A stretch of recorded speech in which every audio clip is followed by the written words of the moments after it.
నమస్కారం. ఈరోజు మనం ఒక ఆసక్తికరమైన విషయం గురించి మాట్లాడుకుందాం. Group captain Shubhanshu Shukla. ఈయన అంతర్జాతీయ అంతరిక్ష కేంద్రానికి అంటే ఐఎస్ఎస్కి వెళ్ళొచ్చారు. అవును. ఇది నిజంగా చారిత్రాత్మక యాత్ర. అవును కదా. అసలు ఈ యాత్ర ఎందుకు, దీని వెనుకున్న కథేంటి, ఇస్రోకి మన గగన్యాన్ మిషన్కి దీనికి సంబంధమేంటి, ఇవన్నీ కొంచెం లోతుగా చూద్దాం. తప్పకుండా. ముఖ్యంగా రాకేష్ శర్మ తర్వాత అంతరిక్షంలోకి వెళ్లిన భారతీయుడు ఈయనే అయినా ఆ, ఐఎస్ఎస్కి వెళ్లిన మొదటి భారతీయ పౌరుడు మాత్రం శుక్లానే. ఇది చాలా పెద్ద విషయం. నిజమే. సరే, మొదలు పెడదామా? ఈ యాక్సియం మిషన్ 4 అదే AX4లో ఈయన పాత్ర ఏంటి? మిషన్ పైలట్ అన్నారు కదా. అవును, మిషన్ పైలట్ అంటే ఆ స్పేస్ క్రాఫ్ట్ని ఐఎస్ఎస్కి తీసుకువెళ్ళి అక్కడ జాగ్రత్తగా కలపడం, అంటే డాక్ చేయడం. ఓ, డాకింగ్. అది చాలా కీలకమైనది కదా. చాలా కీలకం.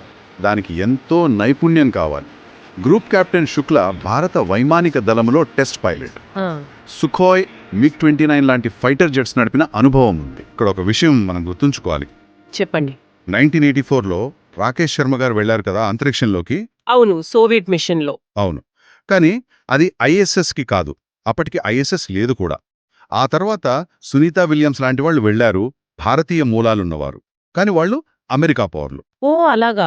కాబట్టి ఐఎస్ఎస్లో అడుగుపెట్టిన మొట్టమొదటి భారతీయ పౌరుడు మాత్రం శుభాంశు శుక్లానే. ఇది మన స్పేస్ హిస్టరీలో ఒక ముఖ్యమైన మైలురాయి. నిజంగా గర్వకారణం. సరే, ఈ యాక్స్ 4 యాత్ర గురించి కొంచెం చెప్పండి. ఇది ఎవరు నిర్వహించారు? ఇది యాక్సియం స్పేస్ అనే అమెరికన్ ప్రైవేట్ కంపెనీ నాసా సహకారంతో చేశారు. స్పేస్ ఎక్స్ రాకెట్ వాడారు కదా, ఫాల్కన్ 9. అవును, ఫాల్కన్ 9 నమ్మకమైన రాకెట్ అది. ఇక్కడ ఆసక్తికరమైన విషయం ఏంటంటే ఈ యాత్రలో శుక్లా గారి సీటు కోసం ఇస్రో సుమారు 540 నుంచి 550 కోట్లు ఖర్చు చేసిందని సమాచారం. అమ్మా, 550 కోట్ల? చాలా పెద్ద మొత్తం కదా ఇది. ఇంత ఖర్చు ఎందుకు పెట్టారు? గగన్యాన్ కోసమా? ఖచ్చితంగా ఇది గగన్యాన్ కోసమే. దీన్ని ఖర్చులా చూడకూడదు. ఇది ఒక వ్యూహాత్మక పెట్టుబడి. పెట్టుబడి అంటే ఎలాగా? అంటే చూడండి, మనం 2026-27లో గగన్యాన్ ద్వారా మన వ్యోమగాములను పంపాలనుకుంటున్నాం కదా. అవును. దానికి కావలసిన శిక్షణ, అనుభవం చాలా ముఖ్యం. ఈ యాత్ర ద్వారా శుక్లాకి మైక్రోగ్రావిటీలో ఎలా పనిచేయాలి, స్పేస్ క్రాఫ్ట్ని డాక్ చేయడం, అన్డాక్ చేయడం ఎలాగా, అక్కడ లైఫ్ సపోర్ట్ సిస్టమ్స్, ఇలాంటివన్నీ ప్రత్యక్షంగా అనుభవమైంది. అంటే ప్రాక్టికల్ ట్రైనింగ్ అన్నమాట. ఎస్, సొంతంగా ఇవన్నీ నేర్చుకోవాలంటే చాలా సమయము, డబ్బు పడుతుంది. ఇలా చేయడం వల్ల ఆ జ్ఞానం వేగంగా మనకు అందుతుంది. ఇది 14 రోజుల యాత్ర.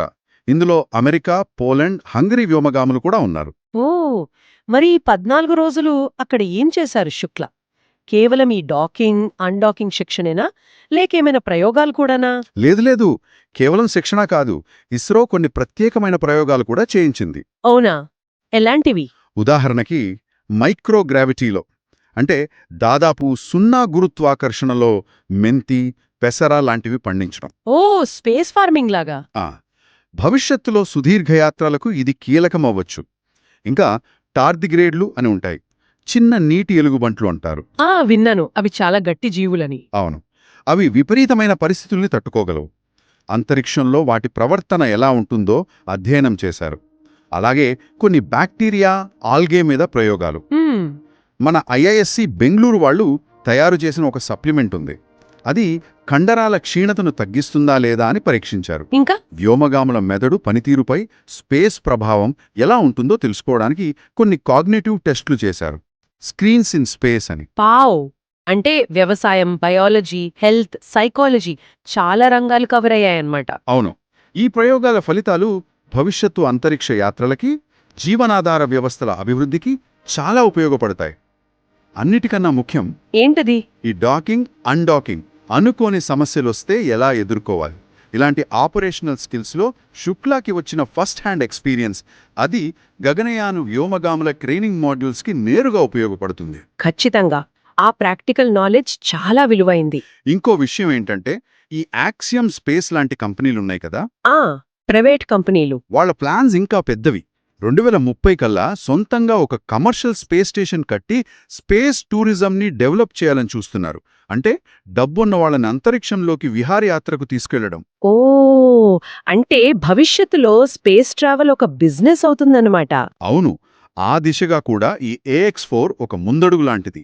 మొత్తంగా చూస్తే శుక్లా యాత్ర ఒకవైపు చారిత్రాత్మకం, మరోవైపు గగన్యాన్ కోసం ఇస్రో వేసిన ఒక వ్యూహాత్మక అడుగు.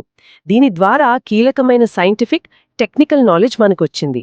అంటే చివరిగా దీని సారాంశమేంటి? దీని సారాంశం ఏంటంటే, ఇది కేవలం ఒక వ్యోమగామి విజయం కాదు. భారతదేశం స్వంతంగా, స్వతంత్రంగా మానవులను అంతరిక్షంలోకి పంపగల సామర్థ్యం సంపాదించడానికి ఆఖరి కీలకమైన అడుగు ఇది. గగన్యాన్ లక్ష్యానికి ఇది ఒక బలమైన పునాది వేసింది. అవును. అయితే దీని ప్రభావం కేవలం ప్రభుత్వ ప్రయోగాలకే కాదు. అంటే ఇంకేముంది? అంటే ఈ యాత్ర వల్ల ప్రైవేట్ కంపెనీలతో కలిసి పనిచేయడం ఎంత ప్రభావవంతంగా ఉంటుందో కూడా అర్థమైంది.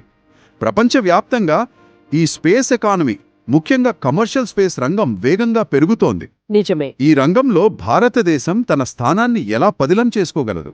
ఈ అనుభవం భవిష్యత్తులో అంతరిక్ష యాత్రలను మరింత మందికి అందుబాటులోకి తేవడానికి ఎలా ఉపయోగపడుతోంది? ఇవన్నీ మనం ఆలోచించాల్సిన విషయాలు. नमस्कार प्रिय प्यारे देशवासियों, मोटे भाई 40 साल बाद हम वापस अंतरिक्ष में पहुंच गए हैं और कमाल की लाइफ थी। इस समय हम 7.5 किलोमीटर प्रति सेकंड की रफ्तार से पृथ्वी की चारों तरफ घूम रहे हैं और मेरे कंधे पे मेरे साथ मेरा तिरंगा है, जो मुझे बता रहा है कि नहीं हूँ, मैं आप सबके साथ हूँ। ये मेरी इंटरनेशनल स्पेस स्टेशन तक की जर्नी की शुरुआत नहीं है, ये भारत की ह्यूमन स्पेस प्रोग्राम की शुरुआत है और मैं चाहता हूँ कि आप सभी देशवासी इस यात्रा का हिस्सा बने। आपका भी सीना दिल से चौड़ा होना चाहिए, आप भी उतना ही एक्साइटमेंट दिखाइए।